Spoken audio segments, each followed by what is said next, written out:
Yes. Well, welcome. And I just want to, we just talked about this, but is it Laku, Yes, Laku. Inoue? Yeah, All you right. got it. Perfect. Well, thank you. Thank you so much for giving us your time. I know that I have a lot of students that are really excited to hear from you. This week we've been working on kind of emulating what you create. Mm, And so my students will be very excited to kind of hear a little bit about your process. awesome, Um, awesome. yeah, if it's all right Yes. with you, I'd like to go back though. I'd like to, will you tell us, like where were you born? Kind of a little bit of your path. Yeah, Uh, of course. yeah. Yeah, I was born in Japan. I grew up with a single mom, with my mother, and my mother was an artist also. Although she did this for a hobby. It was her passion. She used to love painting, also sculpture, making sculptures.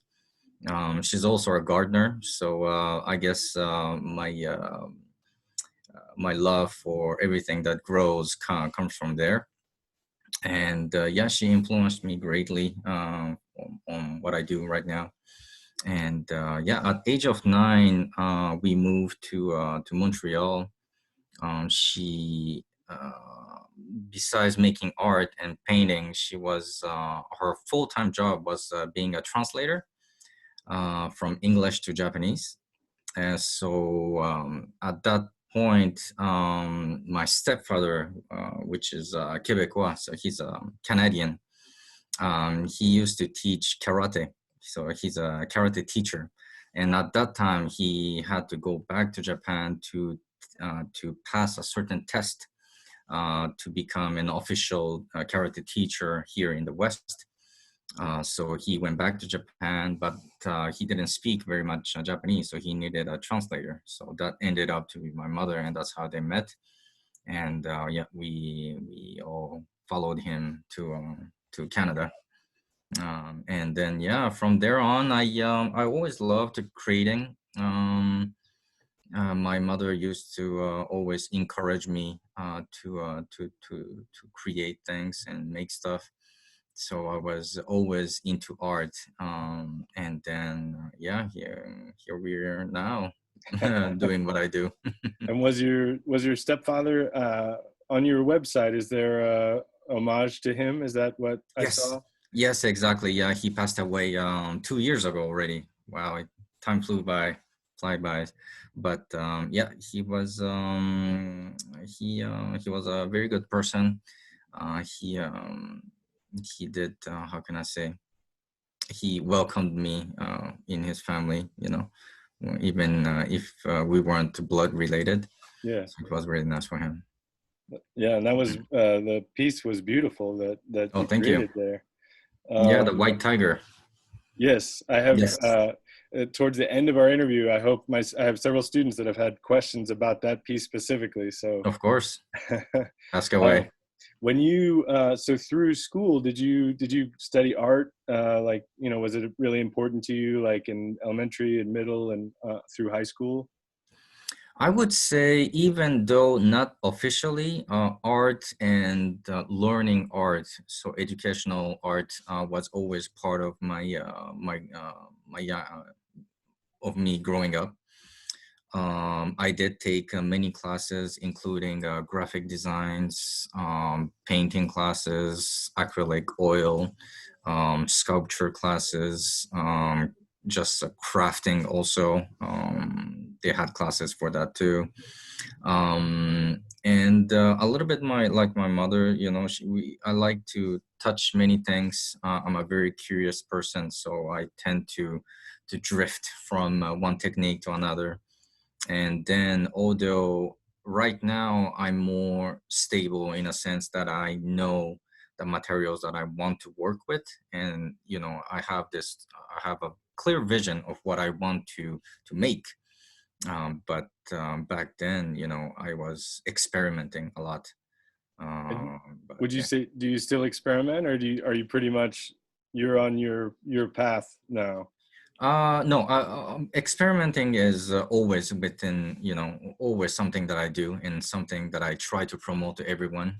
We should always be trying to incorporate something new or something different, or even if it's the same technique, just to bring it to another level. Yeah, this is constant evolution for me, but I have a clear vision of what I want to be perceived as. Let's say Sure. that. Yeah. Did you study art in college at all, or yeah, did you go to college for art? I went to college for graphic design. Okay. So much more. I learned everything that has to do with design and everything more complex, I would say, because art for me is very much about expressing yourself. It's about you, your vision, what you like. Design, on the other hand, it's about functionality. It's more about uh, what what is the demand and supplying the demand. Uh, but right now, I'm trying to blend those lines and to bring, yeah, because it might be a little bit too complicated, but to sum it up, I think it's different language, but it can be spoken into the same sentence, if I could say. So it's a balanced thing. But chefs, cooks, they do that a lot. Out of a lot of time, they design the plate, but at the same time, it is a piece of art. It's an art form. So that's more of my approach right now.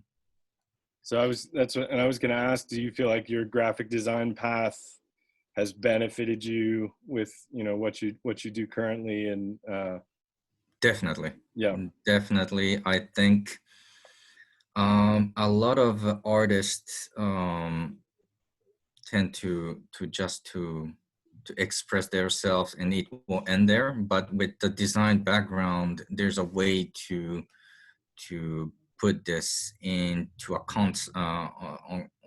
context or into a situation. So your art becomes much more, how can I say,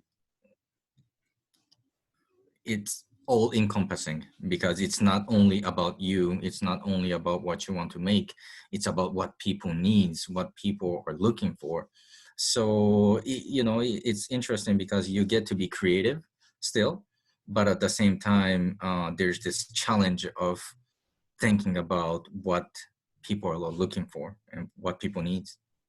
sure, sure. I was going to ask too, was your graphic design, the studies that you did, was that based more in computers, or was it kind of a mix, or what? I would say mix, Yeah, because graphic design, it's true, it's a lot about digital art, but there's always way to apply those knowledge into an hand drawing.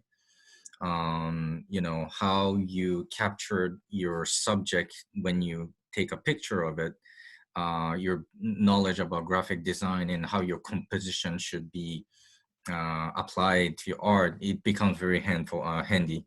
And I think it's a very, very valuable lessons that all artists can benefit from. sure, sure. Yeah. Will you tell us a little bit about kind of your path? Maybe it began during college or like post college, kind of how you've arrived at where you are today. Of course. Well, in those days, a lot of confusion.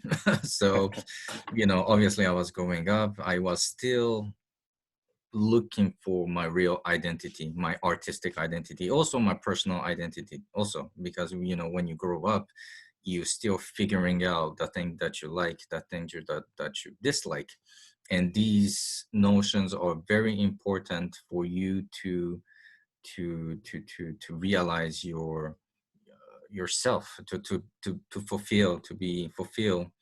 And I think a lot of those days were just experimenting, just figuring out, oh, do I like this, do I don't like this, or maybe if I add this into it, maybe I would prefer, there's a lot of playing around. But those times are necessary, I think, Yes. painful at a certain point, but necessary because you know there's a word, growing pain, which is, we shed our older old self and we become this new us. But it's I think it's valuable, very valuable lesson. And now, because I know exactly what I want to do, it's easier for me to express myself.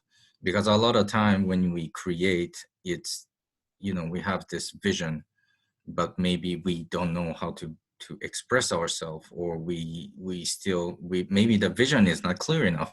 Those all that can be resolved when we know ourselves. And I think those days, that was my biggest challenge. Right now, since I got that more figured out, I can spend more time about thinking about really the the image, the art aspect of it. So it's much more playful right now for me than back then. Back then was a lot more technical, learning the skills, getting a job. And yeah. Well, I think that's probably good to talk about too. Are you able to, as an artist, do you sustain yourself only making your art, or do you have a job, or did you have to have a job while you were kind of pursuing that path, or will you I, talk about that a little? of course, I think I went through all that. So at first, I had to make it a job because I had to prove myself. I had to know that this was possible. And once I got a job, and that became stable, and then I challenged myself to break away from that, because my dream was always doing my own business, doing my own thing. And right now, in this day and age, it's easier because there's so many platforms that uh, that makes us our own boss, if I could say. So we Hmm. make our own decisions, and I think that freedom is very, very compelling for me. And coming back to, I think it's how can I say? Sorry, I'm missing the word there. It's it's different strategy. So right now we have so many platforms, like I say. So we have this freedom of building up your own team, making your own product, making your own project, and then promoting it yourself. So this became more of the way that I wanted to proceed onward. So, just for an example, if, with prints, with insects that I make, I take them with my camera and make it a print, and I sold those print on my shop. So there's always way of taking what you make and monetize that, to make it a full-time job. I, A lot of artists tend to shy away from that. But I think if you want to make it a viable business, which is necessary when you become adults, then we should take all steps that we can to make that happen. and Yeah. would you, is there, you said many platforms. Will you speak a little bit about the, like, I know that I know your work mainly through Instagram, and that's actually how I was able to reach out to you. Mhm. Is that kind of your main platform, or are there others that you like and use as well? Or Yeah, before it was Behance. So yeah, that's Behance. yep. Yeah, so I used to be on Behance for a long time, and then I even used to host Behance Review Week. So that's a creative gathering that used to happen in every large city, and people from there would organize these events under the umbrella of Behance. And then so that's I used to do that also. um you know, before, I used to be more, how can I say, outgoing, if I could say. So I used to meet people, and um you know, we used to communicate creative to creative, and that's always inspiring. But besides Behance, I think, yeah, Instagram is a way to go. Just because that's where the largest exposure comes from, at least for myself. Um, but Behance, I would say it's more professional. But if you want to start out just linking pictures to your account, I think Instagram is a good way to do that. And is that how? Because I've seen your work in the Craft in America magazine. American Craft, yes, Yes, and I've seen your work in National Geographic. yes. Were those both kind of through Instagram, or was that? Um, Do you know how that Actually, those? yes, yeah, they're both from Instagram. Yeah, they direct messaged me, and we went from there. Oh wow, Yeah, yeah. that's It- cool. yeah, it's funny because I never expected Instagram to be this thing. And before, I used to put everything in there, but right now there's more of a filter to it. So number one, I don't post everything, but if I do, I will put it in a very, how can I say, with a presentation, so it looks more nicer. So my Instagram feed looks more like a portfolio Oh than yes, just different images of everything. Yeah. it's So more curated. exactly, exactly. And once I did that, that's when things came to fruition, really. Before, yeah, I used to have like under, yeah, just a couple of followers. And then once I applied my graphic design into the page, then that's how it really captured the attention. Yeah, I was gonna say that. I bet your graphic design influence really helped you, kind of make that look the way you might want it to look. That's cool. Definitely, definitely, yeah. Mm. Um, would you tell us a little bit about um, how long have you been doing the sculptures based from plants, and kind of what kind of got you into that as like I feel like it's your voice. Like when you were talking earlier about kind of finding what you want to Mm. do, I talk with Mhm. my students about, it's, I even say for myself as an artist, it's kind of difficult sometimes to find what you feel is your voice. Mhm. When you make a piece, people are like, oh yeah, we know who made that. Mhm.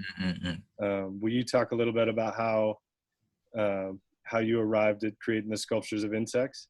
Yeah, of course. It was, well, first of all, I was saying earlier, I drifted from technique to technique, and this voice is something that I was seeking for a long, long time. And with that, one day it was winding a lot.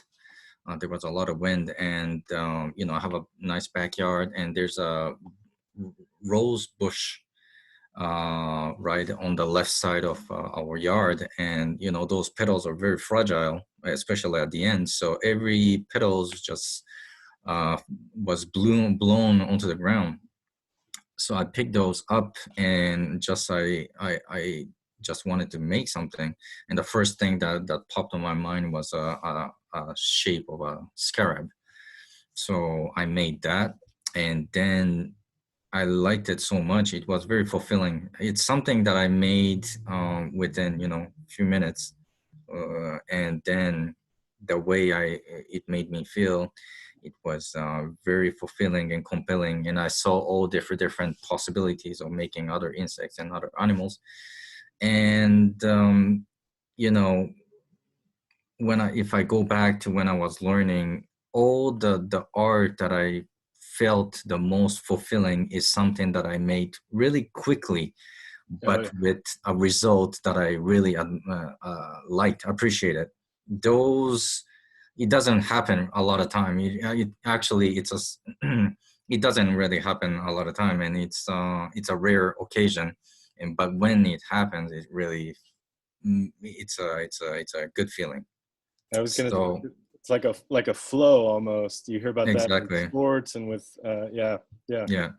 So you know, because of that, I made that as a creative exercise that I would do every morning when I woke up in the morning. I take my coffee, I wake up, I take my coffee, I would go outside. I would, try to forage and find what was available in my backyard, and I would bring it back and I would make something. So this became a habit before I know. And, I made the first series and then in my second series, third series, it became a part of my creative identity. But at first, I was really mesmerized by how fulfilling it was.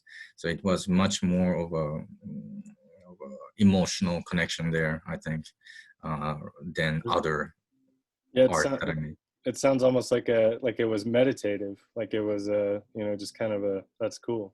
Yeah, exactly. It's like you know, imagination is for me. It's almost like it's like a muscle of your mind. So when I woke up in the morning, I like to stretch, and yeah, we can do that also creatively. Yeah, I was gonna say you're stretching your brain. That's awesome. Yeah. Do you so when you create one of your images, do you study um, an image? Do you study an insect, or do you study like and is that kind of, do you go from that to create your pieces, or The knowledge actually, because growing up with my mother in Japan, she always influenced me or she encouraged me to read and to look at books.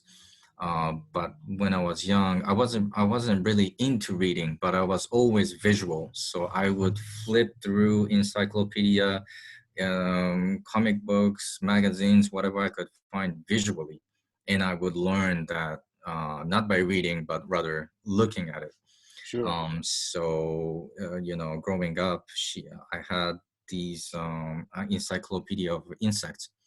So that I think that's where it came from. Yeah, I spent a lot of time flipping through those books, learning.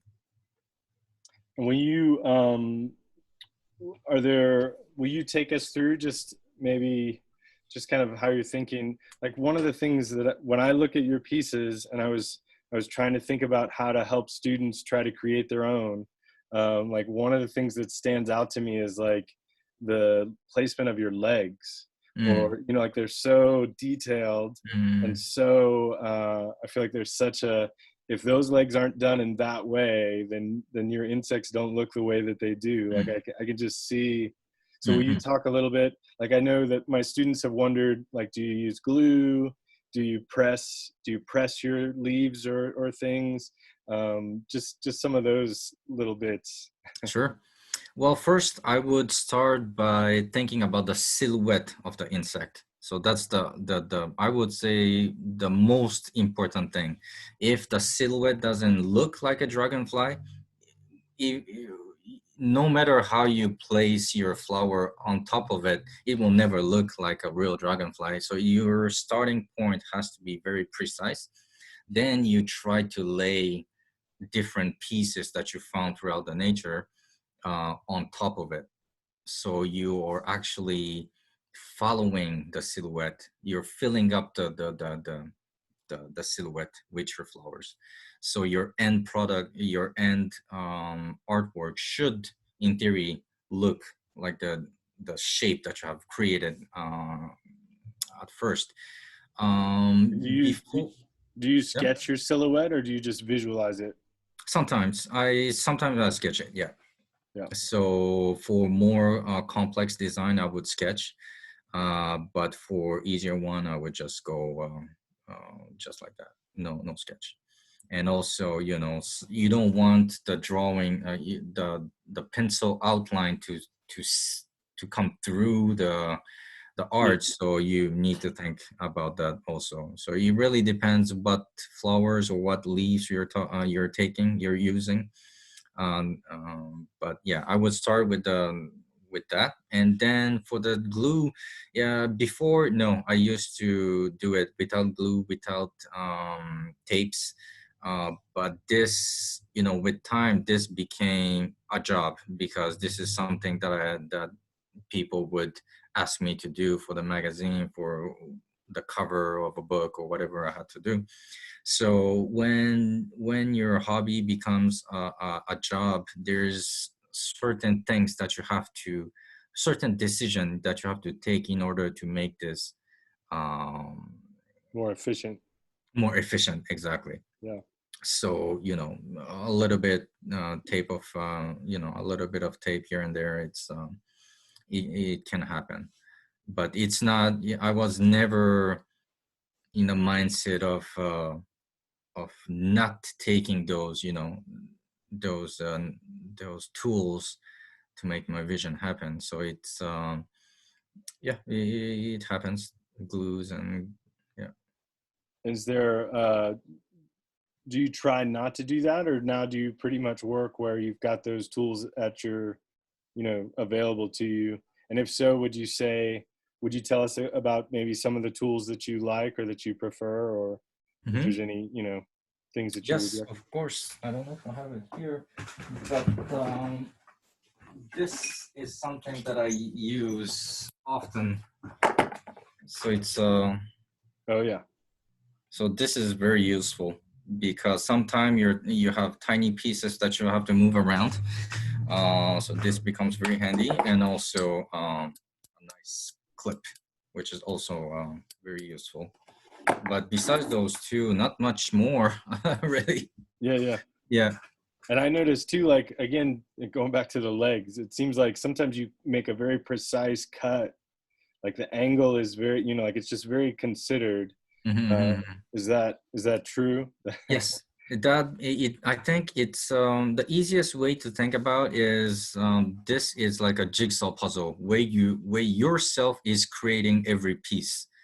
So if the piece that you're looking for the wind requires to be a little bit shorter, then I would just cut it.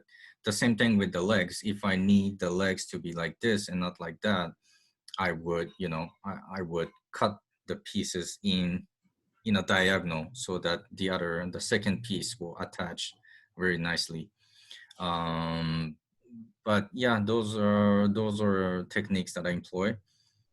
But a lot of time, what I try to do is I try to find a piece in the nature, as in a shape that I need it. So I think about the shape. I go outside. I look for pieces that can fit that requirement, and then I bring it inside and I use that. Uh, Would you will you tell us, so in a moment, what I'd like to do, if it's okay with you, is I'd like to share screens and mhm. go and look at the tiger Yes, with you, and maybe have you talk a little bit about that. But of course. before that, I was just wondering if you would tell us maybe either about what it was like, the how it worked when you connected with either National Geographic or American Craft, just kind of what that process looks like. Do they ask you for specific pieces, a specific number, or if you would just, yeah, tell us a little bit about that. Yeah, sure. Well, let's start about National Geographic. Actually, in the same thing with American Craft. I already had those illustration made way before they contacted me. So I had nothing to make basically for them. They just pick and choose whatever the image that they liked. Okay. So there was no process really into that. But recently I worked on a book cover, and then that's more, getting involved with the art director that's in-house over there. And there's a lot of going back and forth about the color, the texture, the image, the flower that we're going to use. All these decision is made by both parties. And was that the sort of thing where they, like you would submit an image and then they would say, can you do it this way? And you have to make changes, or? Well, the thing is, I work with natural materials, which is, obviously ephemeral. So it is destined for decomposition. Yeah. So it is hard for me to sketch per se, because I'm not drawing. But what I would do is, a quick drawing. It can be by hand or digital, that I would submit to the client. And once they're happy, then I would make the real final product using real material. And this question just came to my mind. Do you ever have people ever asked you for the original piece? I know that Many some of times. them don't survive, but some of Mm. them probably do. Like the gorilla is one I'm thinking of. Like that, I feel like could survive. Exactly. Yeah. So yeah, you can see the elephant right there. Oh yeah. Yes, that's made with tree barks. So yeah, there's always a way to make these so that it's kept. It can be kept. Yeah. But when you work with flowers, there's just no way of preserving things. And actually, there's ways to preserving flowers. It's just when you use it, it's not vivid. It's not, you can obviously see it has been preserved. And one of the appeal, I think, from what I do is the liveliness, the freshness of the ingredients. So I don't know. I'm sure there's ways to make this everlasting, but part of the lesson that I try to, part of the met you know the motto behind all that I'm making is appreciating present, and try to appreciate what's in front of you. And sometimes things are not meant to last. Yes. Sometimes we have to let it go, and there's a beauty in that too. And we've studied you, and oh, his name is escaping me right now. He's a artist from Scotland who does sculpture out in the natural world. He's been around for a long time, but his is all photographs. I mean, there's some, he's built walls and some museums that are, kind of more permanent, but so much of his work is just that photograph captured it, and, Yeah. the wind might knock the whole thing over, within the next minute. And Yeah. there's something special about that. Exactly. And it's because I make these on a regular basis. So for me to be attached to each piece, I think it can become somewhat unhealthy, because when you're attached to so many things, you're spread so thinly that it's hard to focus on one thing for me personally. But as I learn to let go of these things, it's much more about the now. Yeah. All right, I'm gonna share screens with you if that's all right, and Yeah, we'll look at the tiger. of course. Let's see.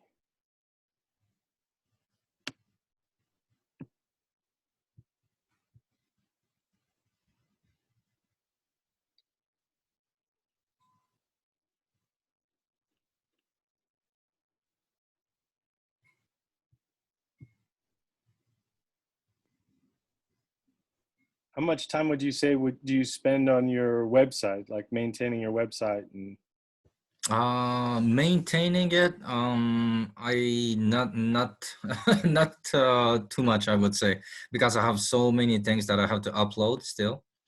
But this is through Behance. So Behance offer this site oh, okay. that you can actually customize based on a template. Yeah. Okay. So one of the questions I have is, is there almost like a base for this? Like, did you build up kind of underneath and then lay these things on top, or? Yes, actually, well, first of all, because this is made with a very delicate flower, under the very harsh light of the photograph lighting, these flowers will start to wither within a few hours. Oh wow. So it was a race to the finish lines from the get-go. Yeah. So what I had to do is, it was impossible for me to make the whole image in one sitting, because by the time you finish the face, the body wouldn't be so fresh. Okay. So what I had to do is make these with three different components. So the base would be the body, and then you have a second piece, which is the entire face, and then a third base, which is just the ears. Okay. So it's three different images taken with the same perspective, the same angle, with the same lighting, same everything, and then merged digitally. Okay. Yeah. And then I know another question some students had was, are the eyes plant based? No, eyes are actually, that's painted digitally. Oh, okay. Yeah. And then the whiskers? Whiskers are based from I don't know how you call this, but it's there's a scientific name for it, obviously. You have the flowers like this, and you have the little, Oh, it's like the pistil or the stamen or something like that? is it? Yeah, the bees feed on that, Yes. Yeah, yeah, Yes. yeah. I Yeah, thought so so. I that's, thought, go ahead. I'm sorry. yeah, no, that was the base. So obviously I didn't have enough of those, so I took samples of it and applied it to elsewhere. So that is also digitally done. And is it carnation? I was just wondering about what all is here. I see ferns, roses, carnation. Those are white roses. Then you have leather fern. Then that was chrysanthemum, I think. Oh, okay. Yeah, So cool. That's yeah. Thank beautiful. you. That's beautiful. Yeah, one of my favorite also. Do you have, can we look at another piece? Is that okay? Yeah, sure. I'm going to go into your insects. This is what my students and I have been focusing on. Mm-hmm. Um,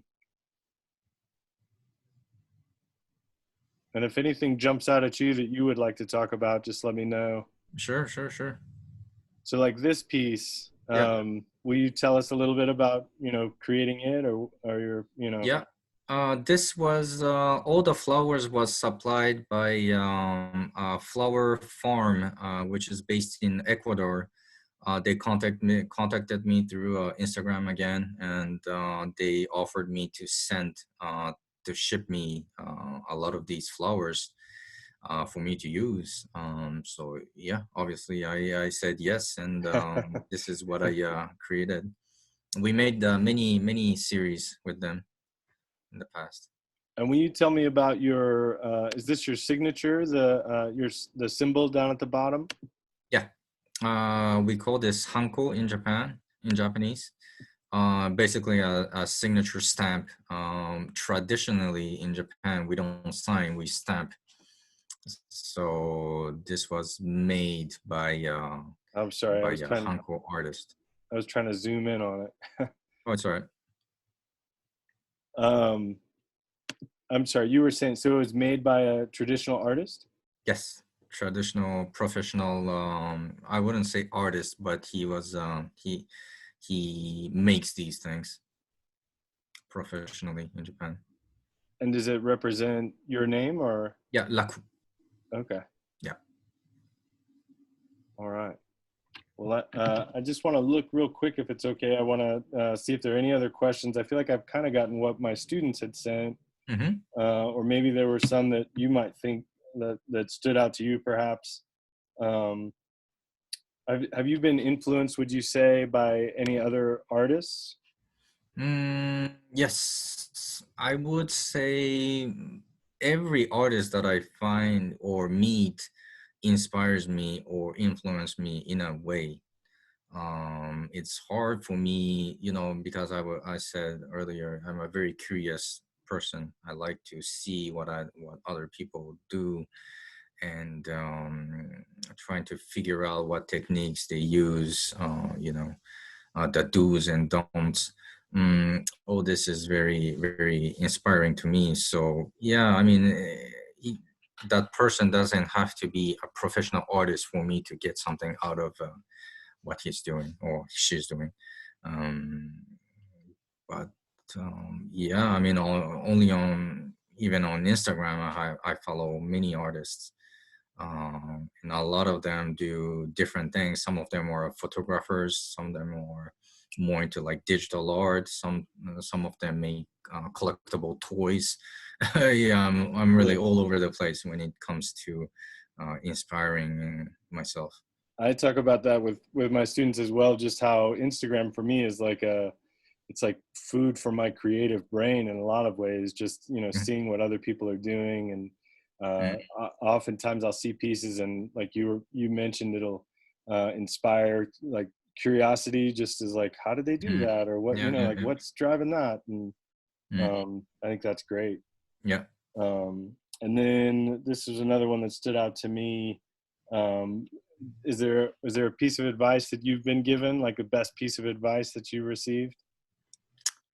In the recent years, because I had a lot of these lessons that were taught to me that I would find it very valuable. But in the recent years, I think it's to know the difference between project and a product. Project is something that you want to do. It's something that you know that you make for fun. A product, which means that it has to be monetary drive behind it. Not to say that money is the most important thing, but again, when we become adult, we need to live. When we need to buy more supplies and make more art. So this is something that you inevitably have to consider. So for me, I think there was a point where I just wanted to do what I wanted to do. But for me to get to that level of comfort, where I could be creating with my own mechanism behind it, then yeah, I would need to consider those things. And once I knew the difference, I think it really helped me to see which switch to turn on regarding to the current situation. Well, and I see that too. I feel like a lot of times young artists feel like the project and the product can be the same thing all the time, and I think recognizing that sometimes they're not the same thing uh, Exactly, exactly. is important. Only, I would say, only a handful of artists that are able to do uh, the thing that they want to do and be successful. But obviously, I will never stop anyone to try doing that. Yeah. But I think at one point, I think it is important to take responsibility and to be able to think about these things also. Yeah. And then just as we're kind of wrapping up, is there anything that you're working on currently that you're really excited about, or anything that you've got kind of? Yes. Yeah, yeah. Will you tell us a little bit about it, or Yeah, yeah, of anything? course. I'm right now I'm working on illustrating making three illustrations for very nice food magazine. So I'm illustrating for Sean Brock's texts. Okay. Yes. Uh, yeah, he's very known in the South. Yes. And also I'm working with Thomas Frebel, which he is a very recognized chef in Japan. He used to work for Noma. Oh, yes. Yeah, he was a sous chef of Rene. And yeah, and I have a couple of more images that I'm working for them, which is very exciting because I always wanted to get my work into the culinary world, and this is a great opportunity for me to make my mark, and so I'm very excited for that. Are you There was another using? project. Huh? I was just going to ask, are you using only plants for that, or are you using like vegetables or any other? For Sean Brock's image since because well, first of all, because he's a chef, so he's more less floral. So we went with vegetables and consumables to make a dragon, which reflect his tattoo. Oh, yes. Yeah, so I did that. And then the other one was more floral, but much more artistic, I would say. It was based on his text also. So the way he wrote his text, he was very poetic. There was a lot of wordplay, so I needed image that could reflect that abstract thought. So I made something more abstract. So every image has to complement the text. So yeah, this is also, I think, my designer background that comes in handy. It's not about making what I want to make. It's about making something that can, that can put an emphasis on their text. Yes, yes. Yeah, Did you enjoy the process of being a little more abstract? I did. I did. It was very challenging at the same time because I like to cook. And so and as I said earlier, cooking for me is like it's like painting art. So for me, I always saw this parallel in between those two worlds. So it wasn't really challenging in that way, but challenging because I had to make images that I wasn't used to. Yeah. I even when you showed the tweezers that you used earlier, I feel like I've seen chefs using those, very similar tools to place Yeah. things on plates. And Exactly. Yeah. I think that technique comes from just that a chef who inspired himself by the gestural painting of a paint artist. Yeah, cool. Well, thank you again so much. I really appreciate your time, it's a um, pleasure. and I love your work. I Thank you. told Thank you. I told my wife when you said that you would agree to the interview, I said you probably don't see yourself like this, but in my world, you're like a minor celebrity, Oh, geez. just to the art world, just because Mm. like I subscribe to National Geographic, I subscribe to Craft in America, Oh, wow. and so I just it's a privilege to speak to you today. So thank you. Oh, I mean, it's very heartwarming, and I sometimes get these Zoom call like this, and it's humbling because you know we live in a so much in a digital world where I put my work on Behance, on Instagram. So this raw connection is something that that I'm almost lacking. So it's very nice to be able Yeah, to do thank that. you. And like I sent you a few images already